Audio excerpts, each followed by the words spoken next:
Now, I don't know about you, but most of the time I'm collecting LEGO sets for the figures, not necessarily the builds. And I think that's because most of the time these days, the builds actually aren't all that good. Take Marvel sets for example. Now, I don't think I'm the first one to say that Marvel are struggling a little bit these days when it comes to making cool sets. Now, obviously, I think there are a bunch of factors that result in this, mainly things like budget and their obsession with Iron Man and Spider-Man. The one thing I do think contributes to this is piece allocation. Sometimes I just think other themes are taking the same amount of pieces and using them in better ways to create more desirable sets. And I think an excellent example of this is the brand new Iron Man Laboratory Hall of Armor set. If you ask me, it's just got a multitude of problems, and today I'd like to put my money where my mouth is. And take the same amount of pieces, in this case being 384, and by using the same figures, see what set I can come up with, using that piece count to make a arguably better set. But first off, what do I think is wrong with this one? Well, cracking it out of the box and building this setup, you can immediately see some problems. But starting with, I guess, the positives, you don't only just get a Tony Stark and reused Pepper Potts. You do get some unique figures like Iron Patriot and Killian, figures I imagine people are buying this set specifically for, and weirdly makes this set one of the only Iron Man 3 sets that we've had in a very, very long time. But if you start to look at the set as a whole, you can definitely see the cracks starting to show. For starters, it's an armory set, which means it already has a downvote in my opinion. We have this weird play feature, which involves these two pieces, and if you run this over this, you can make it look like you can see the new arc reactor on the inside. Again, bit of a strange play feature,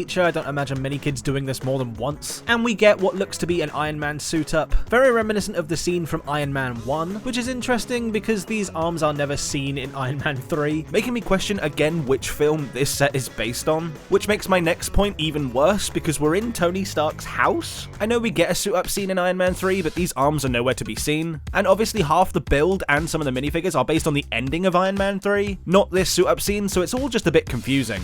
Not to mention that once again half of the build is being taken up by a mech, which is funny because this time he's actually one of the best looking pieces of this set, but then to be honest there's not much here to really work with. I said in my previous video that I don't really understand why Marvel have this obsession with including mechs in every set. I understand LEGO want to have that feature of the Tony minifigure being able to be put inside of the Igor, but creating unnecessary mechs for sets like this, and not have it be something like a standalone mech set, really does limit the extra pieces we can use for the actual set in this case. And I say that because the worst aspect of this set is actually the price. All of this would have been okay for about 25 quid, but unfortunately this set is £50, and unfortunately for 384 pieces, I just think that's absurd. It just doesn't pass the eye test, and it doesn't look like you're getting £50 worth of pieces here. The only reason I can justify it is because I'm buying it for a piece of content. Seriously, if you're after this set, please just wait for a sale. But enough waffle of why I think this set is bad, let's get on to the main event. And just before I do, I want to establish a few ground rules. When remaking a set like this, I want to be within 5% of the original piece count. I want to try my absolute hardest to keep the minifigures that are in the set as the minifigures we see in the remake. However, if there is a piece in production that I think could have been swapped out to make a figure more unique, I will use that piece. And rule 3, I don't have to stick to the original concept. I just have to come up with an idea which I think would sell better than this one, while also being relatively the same budget. Now obviously, I'm no LEGO employee, I don't have the exact costs that this set took to make, but honestly, I'm really trying to stick to what I believe is LEGO's budget here. If I use a big LEGO piece, I'm going to account for that in the rest of the build. This is why I gave the 5% increase or decrease in pieces back in rule 1. Right, let's get planning. For starters, as I'm trying to keep the same minifigures here, I think we're going to base this on the final scene of Iron Man 3. I think I want to create some sort of allusion to the catwalks we see Tony and Rhodey navigating to try and get to the president in the Iron Patriot suit. Maybe we can have some of this destroyed with the extra Iron Man suit flying around the top, and we can have Pepper and Killian having a fight on one of the upper decks. I know it's not in the rules I've necessarily laid out for myself, but I do want to try and keep as many play features as I can in the set. Remember, this is a playset after all, and I can count at least 2 play features, being Igor and the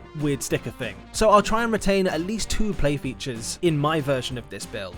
So after playing around with a few designs and taking a lot of inspiration from other LEGO sets, I think I finally come up with a design that I like. I'm going to be starting digitally and working my way up to physical pieces. Getting into this, the issue is that this is a £50 set, and I honestly want to try and make this look like a £50 set even though I'm limited to this piece count. Thankfully, a lot of the original set here does use big pieces, so thankfully this allows me to use big pieces of my own, but even still, to get the concept I like going, I think this is going to be a struggle. But something that definitely isn't a struggle is getting yourself some free Lego. That's right, I'm giving away this sealed Galactus set to celebrate the new Fantastic Four movie to one of you lucky people. It literally takes 10 seconds to enter, and here's how to do so. Simply go to the link in the description or scan this QR code in the corner to sign up for a free Whatnot account. Then comment your Whatnot username below on this video. That's it, you've entered the giveaway. The winner will be announced on my Whatnot stream on July 12th. And not only that, when you sign up, if you're in the UK, you get £10, and if you're in the US, you get $15 in Whatnot credit to spend on literally whatever you would like on the platform. Yes, that does include Lego, and that basically equates to a free minifig. Every stream I've done so far has been awesome, selling a bunch of Marvel figures that I know you guys will be after, and I have another stream coming up on July 12th, where literally everything you see here will just be starting at £1. Once you're on the app, you can go over to my shows and press this little button in the corner to be notified when that stream starts. Plus, I'm selling a bunch of rarer minifigs and sets over on my store that, yes, you can use the credit on as well. People using that credit on streams like this means they're getting minifigures for practically nothing. And when I've got some rare figures on that stream, like this classic Doctor Doom figure, it's definitely worth coming along to use that credit and grab yourself a bargain. Thanks to Whatnot for sponsoring this video and giving you guys some credit to spend on their platform. I hope to see you there on July 12th. But let's jump back into this redesign. Obviously, because I'm into making custom builds, I found myself wanting to make this set way bigger than I actually could. When you limit yourself to what LEGO are limiting themselves to, making sets becomes a real struggle. And these days, from talking to a lot of LEGO designers, I actually know a lot of the limitations that LEGO have when it comes to designing sets,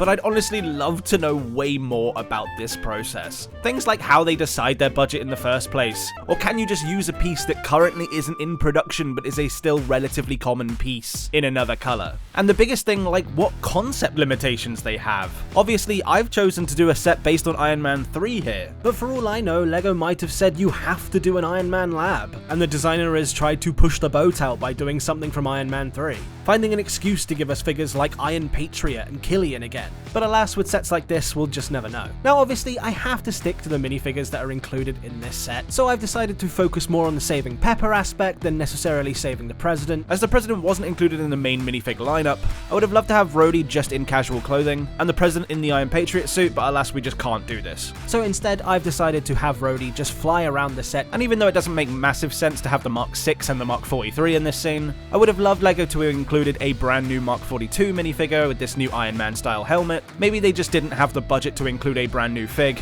and instead had to use Iron Man suits from other sets. But alas, I still think it works for this reimagining. But speaking of making figures way more displayable, one thing I think they definitely could have fixed is the Pepper Potts figure. Now obviously I have to include Pepper Potts because I'm bound by the rules, but including this same Pepper Potts figure that we get in every single other set, I just don't think is worth doing. So I'm going to swap out a few of her pieces from other themes to try and make this figure way more desirable. Starting with the legs, nothing needs to change, normal black legs. But as for the torso, I'm swapping it out. I never really liked this torso, and as much as I'd like LEGO to make a more accurate crop top, like we see in the scene, I don't really think LEGO would do that, so using the next best thing, I think, is this Darth Ray torso that we see from Rebuild the Galaxy. And instead of using the black arms, I've swapped one of them out with a normal flesh-coloured one, and one of them using dark red to make it look like the Iron Man suit she steals at the end of the film. As for the head, I really wouldn't normally recommend doing this, but I'm going to use that Darth Ray head again. There's just no other head print out there that has freckles but also has the yellow eyes that would show her having the extremist power. I know at this point it's basically Darth Ray, but considering the limitations we're under and the fact that none of these pieces have been used for Marvel before, I think I can get away with it. Plus the hairpiece I have in mind I think will really change the look. I've always wondered why they don't do medium nougat for Pepper Potts. I understand the character is meant to be ginger, but Gwyneth Paltrow is definitely more of a strawberry blonde in most scenes. And looking over what hairpieces come in that medium nougat colour, I've decided to go with this one, which I know might feel like a bit of an extreme, but considering the location, it would be very windy up here. Plus this hairpiece is included in a set that's only just retired, so I imagine that LEGO will still have some of these around. So as a one-off Pepper Potts figure, I think this would be a really awesome pick. As for the other minifigures, nothing really needed to change, and each of them have an ideal spot to go in the set. And alongside the minifigures, I love how much detail I managed to cram into this model, especially considering the low piece count I was limited to. Some of my favourites being the handrails on the main walkway, and all of the Iron Man suits flying around the model to just give it a bit more life. And of course, we can't forget the classic Marvel fire extinguishers. It was definitely a challenge to get this up off of the ground, but overall, I really think the set came out nice considering. As for the play features, I really only consider there being one, and that's this dial at the back that if you turn it, it looks like it's setting things on fire, which was actually a suggestion from one of my friends, Not That Sam Smith, as he saw it in a set from his childhood and thought it would work excellent for this model. So cheers for that, Sam. He's another LEGO content creator creator that I think you guys would like, so I'll put his link in the description. And when the minifigures are all attached, it really does feel like a really decent display. And if you ask me, looks much more like a £50 set than this set ever did. And I know Igor isn't included in my version because I just needed the piece count. In my ideal world that LEGO would have made this set in, they also would have reserved one of the mech sets for that year being the Igor build.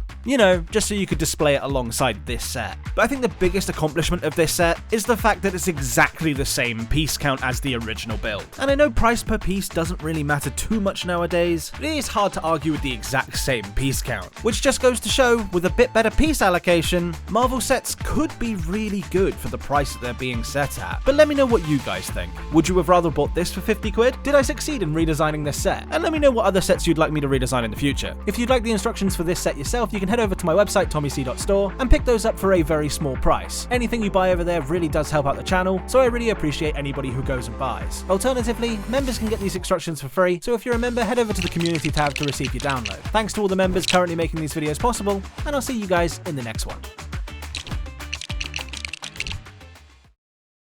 And before one of you guys say it in the comments, because I know somebody will, no. Dummy does not count as a minifigure in this case. That's just LEGO stretching to make it look like you're spending more money on getting an extra fig.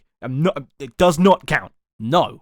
I did not fail this challenge because of a random arm.